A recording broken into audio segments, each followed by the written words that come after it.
L'état-major américain décide alors d'envoyer un navire spécialement conçu pour l'espionnage sous-marin, le USS Halibut, un sous-marin nucléaire repensé pour les missions de reconnaissance secrète. Son objectif est simple, localiser l'épave et comprendre ce qui a bien pu arriver au cas 129.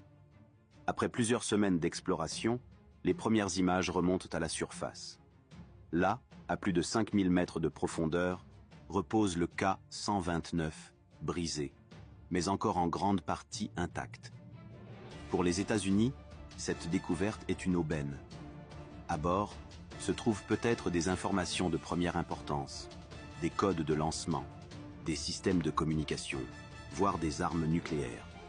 Le risque est énorme, mais l'opportunité est trop grande pour être ignorée. À Washington, le président Nixon est mis au courant de la situation. Après une série de discussions secrètes au sein du gouvernement, une décision est prise. Une opération de récupération sera tentée. Mais une chose est certaine.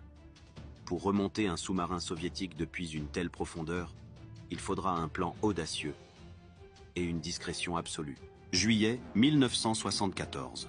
Après des années de préparation et des millions de dollars investis, l'opération entre enfin dans sa phase critique. À bord du Hughes Glomar Explorer, l'équipage s'active. Les 600 segments de tuyaux d'acier, mesurant chacun 9 mètres, sont progressivement assemblés